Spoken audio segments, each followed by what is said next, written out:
మన మధ్యనున్న సహోదరుడు డేవిడ్ రాజు బోన్ క్యాన్సర్ చేత బాధింపబడినటువంటి సమయంలో యేసుక్రీస్తు ప్రభు బిడ్డ డేవిడ్ రాజుని ఎట్లా స్వస్థపరిచారో మన మధ్యకి ఎంతో దూరం నుంచి ప్రయాణం చేసి వచ్చి సాక్ష్యం చెప్పడానికి మన మధ్యన ఉన్నారు.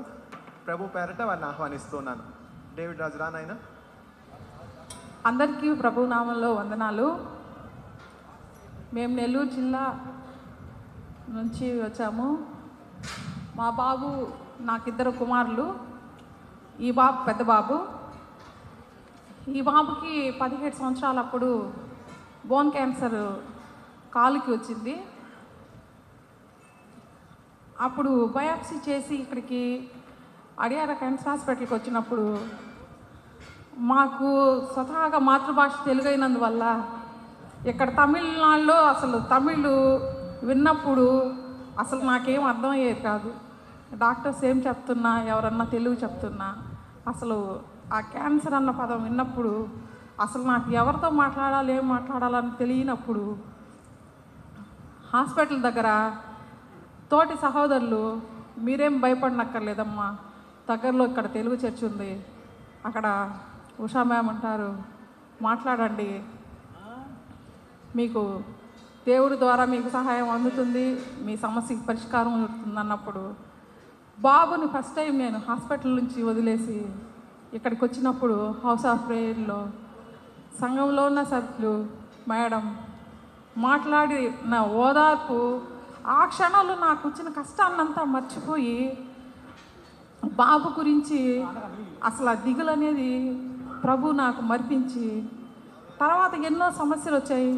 బాబుకి ఎంతో ఇబ్బందులు ఉన్నప్పుడు కూడా అసలు ఆ కష్టాన్నంతటి మర్చిపోయి ట్రీట్మెంటు 7 నెలలు కీమోథెరపీ జరిగింది. 7 నెలలు చివరిగా 5వ కీమో చాలా ఇబ్బంది పెట్టినప్పటికీ ఆ సమయంలో దేవుడు ఎంతగానో కృపని అనుకరించి బాబుకు స్వస్థతను దయచేశారు. తర్వాత కూడా బాబుకి 2-3 సార్లు ప్రాణాంతకమైన సమస్యలు వచ్చాయి. డయాలసిస్ వరకు వచ్చింది. సంఘమంతా మేడం ఎన్నో గ్రూప్స్లో షేర్ చేసి అందరి ప్రార్థనలు ఎంతగానో ఫలించి బిడ్డని క్షేమకరంగా ఇప్పటి వరకు నాతో నిలబెట్టున్నాడు. కాబట్టి దేవదేవునికి వేలాది వందనాలు. ఇదే విధంగా బాబుకు జరిగిన ఇది ప్రతిసారి నాకు ఒక విచిత్రంగా అనిపిస్తుంది. బాబుకి ఇంటర్మీడియట్ మొదటి సంవత్సరంలో ఆరోగ్యం బాగాలేకుండా వచ్చింది. ట్రీట్మెంట్ కంప్లీట్ చేసుకున్నాము. వెళ్ళాడు, మళ్ళీ ఎగ్జామ్స్ రాశాడు. కోవిడ్ టైంలో కూడా 2-3 సార్లు ఆరోగ్యాన్ని ఇబ్బంది పెట్టినప్పటికీ చదువు ఇప్పటికీ కొనసాగించుకుంటూనే దేవుడు ఎక్కడా బ్రేక్ పడకుండా ఇన్ని ఇబ్బందులు అవాంతరాలు వస్తున్నా బిడ్డ వస్తున్నాడు, ట్రీట్మెంట్ తీసుకుంటున్నాడు, మళ్ళీ ఆ ఎగ్జామ్స్ టైంకి వెళ్ళి ఎగ్జామ్స్ రాయగలుగుతున్నాడు. ఇప్పటికీ డిగ్రీ 3rd ఇయర్ కంప్లీట్ చేసుకున్నాడు. అది దేవుని మహిమ వల్లే జరిగిందని నేను గట్టిగా నమ్ముతాను. ఈ బాధల్లో కూడా నా చిన్న కుమారుడు బాబుకి ఇప్పుడు బాగాలేకుండా వచ్చి దాదాపు 7 సంవత్సరాలు.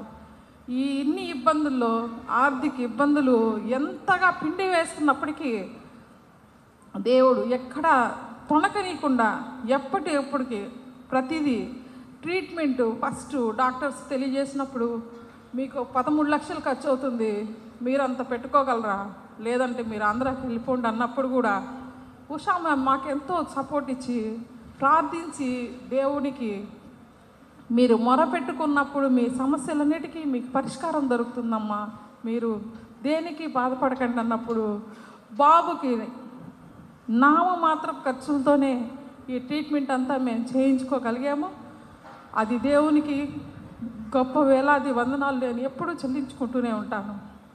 ఈ కష్టకాలాల్లో కూడా చిన్న బాబు చదువులో దేవుడు ఎంతో సహాయం చేసి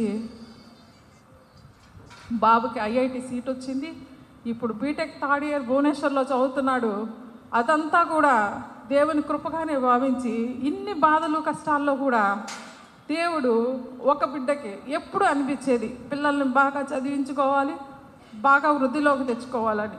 కానీ ఈ బాబుకి ఆరోగ్యం బాగాలేనప్పుడు దేవా ఏమిటిది ఇలా జరిగింది, ఎందుకు ఇలా అనుకున్న సందర్భంలో కూడా చిన్న బాబుకి చదువుని మరింత మెరుగుపరిచి మంచి ఉన్నతంగా చదువుకునే దానికి ఆ దేవదేవుడు ఎంతగానో ఆరోగ్యించి బిడ్డకి మంచిగా చదువుని మంచి జ్ఞానాన్ని దయచేసి ఇప్పటికీ దేవుని నామంలో బిడ్డ ఎక్కడున్నా ప్రతి సండే చర్చికి వెళ్తాడు, ఆరోగ్యంగా దేవుని స్తుతిస్తుంటాడు.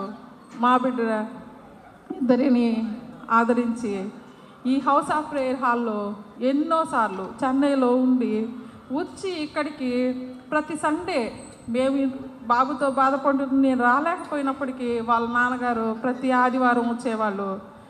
అంతగా మేము ఇబ్బందికర పరిస్థితుల్లో ఉన్నప్పుడు ఉషా మ్యామ్ రూమ్ దగ్గరకు వచ్చి బాబుకి స్వస్థ ప్రేయర్లు ఎన్నోసార్లు చేసి మమ్మల్ని బలపరిచి హాస్పిటల్లో ఉన్నప్పుడు కూడా హాస్పిటల్కి ఎవరిని అలో చేయని పరిస్థితుల్లో కూడా వచ్చి దగ్గరగా వచ్చి అమ్మగారు ప్రార్థన చేసి మమ్మల్ని ఎంతగానో బలపరిచి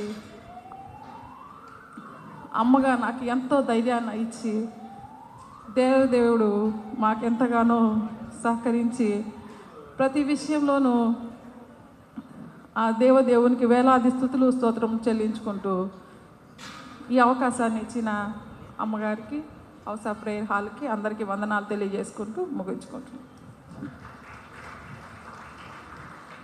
ఎంతో దూరం నుంచి మన మధ్యకు భారమైన వచ్చి ప్రభు నామాన్ని ఘనపరిచినటువంటి డేవిడ్ రాజు బ్రదర్కి, వాళ్ళ తల్లిదండ్రులకు, సంఘం అంతటి తరఫున నా హృదయపూర్వక వందనాలు చెల్లిస్తూ ఉన్నాను. నిన్ను స్వస్థపరిచి యెహోవాను నేనే అని మన ప్రభు చెప్పారు. విశ్వాససహితమైనటువంటి ప్రార్థన రోగిని స్వస్థపరచునని చెప్పారు. ప్రభు ఆయన పొందినటువంటి గాయములను బట్టి మనకు స్వస్థత కలుగుతుందని చెప్పారు. ఆయన మాట ఎన్నడూ కూడా తప్పిపోయే దేవుడు కాడు. ఇవన్నీ అద్భుతాలు జరిగాయంటే కేవలం యేసుక్రీస్తు ప్రభు యొక్క గాయాలే. నేను పొందిన గాయములను బట్టి మీకు స్వస్థత కలుగుతున్నదన్న మాట ఎంతైనా నమ్మదగింది. దేవుని సాక్ష్యం ద్వారా దేవుని మహింపరిచినటువంటి కుటుంబానికి కృతజ్ఞతలు.